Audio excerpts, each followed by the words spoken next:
आनंद मौज मस्ती ये ईश्वर की देन है। आनंद मौज मस्ती ये ईश्वर की देन है। टेंशन ये खरीदनी पड़े, ये अर्जित करनी पड़ती है। सारे टेंशन से भरे पड़े। ऐसा कोई आदमी नहीं जिसमें टेंशन हो। कितनी शिक्षा दे लो, कितना यो कर लो, भाग्य भाग्य फिरे बिना मतलब के। कोई जीवन नहीं बिना मतलब के टेंशन की पैदा करें। बताऊंगा आपने किसकी कैसी कैसी टेंशन ले रखी है बिना मतलब की। क्योंकि मैं ये कहता हूं कि जीवन का कोई बहुत बड़ा लक्ष्य नहीं है। जीवन का केवल एक ही लक्ष्य है कि जीना है, और वो बेहतर ढंग से जीना है बस। लेकिन भागे भागे फिर रहे हैं। एक आदमी अपनी तीसरी मंजिल पर टहल रहा था। देखिए कहां, तीसरी मंजिल पर टहल रहा था। नीचे से आवाज आई, बोला करतार सिंह तेरी लड़की का एक्सीडेंट हो गया और उसकी मौत हो गई। बस वहीं बेहोश हो गया तो सोच खत्म। तीसरी मंजिल जीना भूल गया। कहां है? तीसरी मंजिल से छलांग लगा दी। जब वो दूसरी मंजिल पर पहुंचा तो उसके याद आया कि उसके तो लड़की है ही नहीं।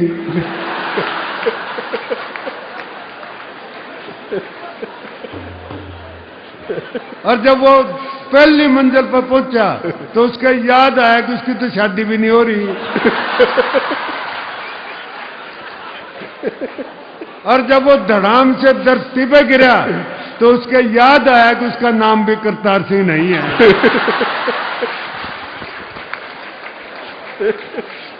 बेहोशी में घूम रहे हैं, होश ही नहीं है। तो होश से जियो। स्वामी जी यही सिखाते हैं आपको कि जीना है बस। और जीना कैसे है? होश से जीना है, करतार सिंह की तरह नहीं जीना है। बिना मतलब की टेंशन लो है मत। बताऊंगा आपको कैसी कैसी छोटी छोटी टेंशन हमने ले रखी है बिना मतलब की टेंशन।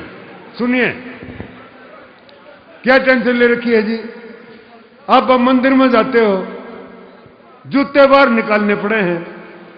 अंदर जाकर आदमी ऐसी जगह ढूंढता है जहां से भगवान के दर्शन भी होते रहे और जूते के दर्शन भी होते रहे। भाई भगवान इतना जरूरी नहीं जितने जूते जरूरी हो रहे हैं। क्योंकि जूते उठा लिए तो नए लेने पड़ेंगे। ये भगवान ने कौन ठावा है? बैठा बेचारा कदे पूजा कर लियो उसकी बिना मतलब की टेंशन।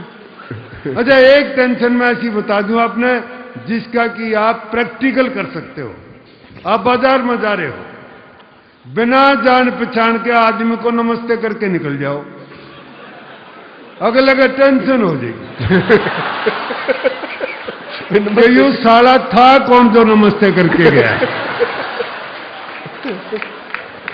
यानी नमस्ते से भी टेंशन पैदा होती है साहब। अच्छा पति पत्नी जा रहे हो, कोई लड़की पति से नमस्ते करके चली जा तो सारे घर में टेंशन। सारी उम्र पूछेगी बताओ कौन थी जो नमस्ते करके गई। तो ये छोटी छोटी टेंशन मैं बताऊंगा। इसका दूर करने के उपाय भी बताऊंगा। अपने हरियाणा के उपाय हैं वो, हरियाणा के। पहले बता लूं टेंशन क्या क्या पर रखी है। पैदा होते ही टेंशन। अभी बच्चा पैदा हुआ नहीं, माँ बाप ने टेंशन यह हो जाती है कि अच्छे स्कूल में दाखिल करवाना है। मैं तो दिल्ली से आया हूं जी। दिल्ली के अंदर आपको सबको मालूम होगा नर्सरी एडमिशन के लिए सुप्रीम कोर्ट में फैसले होते हैं। अब माँ बाप बड़े परेशान, बड़ी टेंशन में रहते हैं। अच्छा बच्चा दाखिल भी हो गया, चलो दाखिल होगा तो माँ को ये टेंशन रहती है कि आज बच्चा पढ़ के आया। पहले दिन स्कूल में गया, 20 किलो का वजन, 2 बजे स्कूल तक घर आया। माँ टेंशन में यह बैठी जरूर आज MA की डिग्री लेके आओगा। आते बच्चे से पूछ लिया, बच्चा हरियाणा का था ध्यान रखना।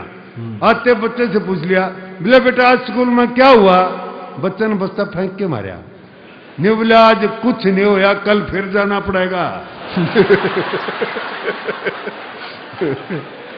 बिना मतलब की टेंशन होता है।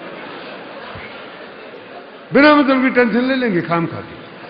एक और मारा अपना हरियाणा के छोरे से पूछ दिया। मैं ये कहता हूँ हरियाणा का आदमी कोई टेंशन नहीं लेता बच्चों से भी, लेकिन ऐसी टेंशन दे रखी है पढ़ाई के बच्चों को कि 6ठी 7वीं क्लास के बच्चे भी सुसाइड करने लगे। वो चला गया जी। वो मास्टर ने पूछा, उसने बोला कल्पना करो कि तुम एक कमरे में बंद हो और कमरे में आग लग जाए तो तुम क्या करोगे? बच्चा हरियाणा का है, टेंशन लेनी नहीं है। नुबला जी मैं कल्पना करनी बंद कर दूंगा।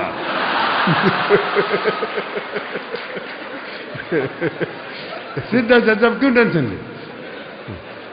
एक और पूछ लिया उससे, बोला 12 साल, मास्टर जी ने पूछा वहां होता है कि 12 साल कुत्ते की दुम को नलकी में रखा और 12 साल के बाद बाहर निकाली तो वो टेढ़ी की टेढ़ी निकली, इसका क्या अर्थ है?